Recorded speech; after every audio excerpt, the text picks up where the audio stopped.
தமிழ்நாட்டுல எல்லாமே சேஞ்ச் ஆயிடுச்சு. உங்க நகையையும் சேஞ்ச் பண்ணுங்க. உங்க பழைய நகைக்கு கிராமுக்கு 150 ரூபாய் கூடுதலா வாங்கி புது நகை எடுத்துக்கோங்க. அதே கம்மி சேதாரம் தான் உங்க லலிதால மட்டும்தான். ஆச்சி மசாலா. எந்த சமையலும் ருசி தேடும் ரகசியம் 20 ரூபாய். ஹாலிடேஸ்னாலே அது நம்ம ஜிடி ஹாலிடேஸ் தான். GT Holidays, South India's #1 travel brand. You know you are special when you're with GT Holidays. சேவல் கூவி விடியலை அறிவித்த காலம் மாறி விசில் சத்தம் கேட்டவுடன் வீட்டில் உள்ள குப்பை நிறைந்த டஸ்ட்பின்னை தூக்கி கொண்டு வெளியே வந்து தூய்மை பணியாளரிடம் சேர்க்கும் காலம் இது. சிவகாசியில் அந்த தூய்மை பணியாளர் பெரிய பெரிய பிளாஸ்டிக் சாக்குப்பைகளை கையில் எடுத்துக்கொண்டு குப்பைகளை சேகரித்துக் கொண்டிருந்தார். கை வலித்த போது அந்த சாக்கு பைகளை தோளிலும் சுமந்து நடந்தார். என்னங்கம்மா, குப்பை வண்டியை காணோமே என்றோம். அது உடஞ்சு போய் 3 மாசமாச்சு.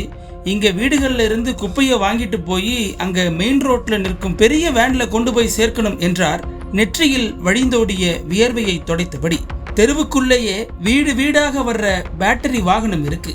மிதிச்சு ஓட்டுற ட்ரைசைக்கிள் கூட இருக்கு. இது கூட இல்லையா பள்ளப்பட்டி பஞ்சாயத்துல என கேட்டோம் அவரிடம். என் பெயர் காட்டுராணி என்று தன்னை அறிமுகப்படுத்தி கொண்டவர்.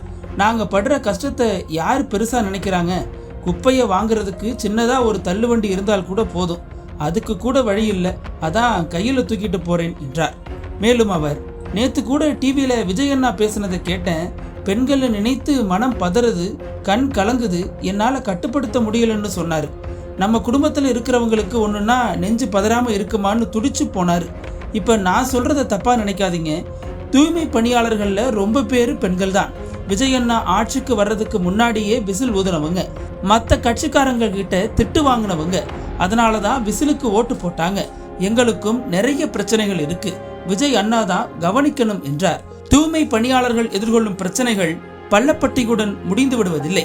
பல இடங்களில் பாதுகாப்பு உபகரணங்கள் இல்லாமல் பணியாற்றுவது, பழுதடைந்த வாகனங்கள், போதிய பணியாளர்கள் இல்லாததால் கூடுதல் பணிச்சுமை, குறைந்த ஊதியம், குடிநீர் மற்றும் ஓய்வெடுக்கும் வசதிகள் இல்லாமை போன்ற பிரச்சனைகளுடன் அவர்கள் தினமும் போராடி கொண்டிருக்கின்றனர். அதைவிட வேதனையானது சமூகத்தில் இன்னும் சிலர் அவர்களை அலட்சியமாகவும் மரியாதை குறைவாகவும் நடத்துவதுதான்.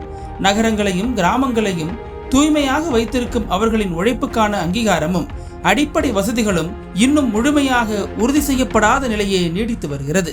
குப்பை வாகனத்தை பழுது பார்க்கும் விஷயத்தில் கூட முதலமைச்சர் தலையிட வேண்டுமா என கேட்டோம் பள்ளப்பட்டி ஊராட்சி செயலர் செல்லப்பாண்டியிடம்.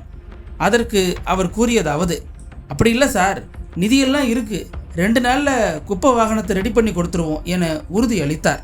இனி இந்த விசில் சத்தமும் விஜயின் காதுகளில் விழுமா? நக்கீரன் டிவிக்கு சப்ஸ்கிரைப் செய்யுங்கள். உங்கள் ஆதரவே எங்கள் பலம். ஆசிரியர்களுக்கு நண்பனாகவும் மாணவர்களுக்கு ஆசானாகவும் திகழும் தேர்வு வழிகாட்டி. ஒவ்வொரு பாடத்திற்கும் அனுபவமிக்க ஆசிரியர்களின் துல்லியமான தெளிவான விடைகள். CNC இருக்கு, தேர்வு பயம் எதற்கு? இது தீரன் பப்ளிஷிங் ஹவுஸ் விற்பனை வெளியீடு.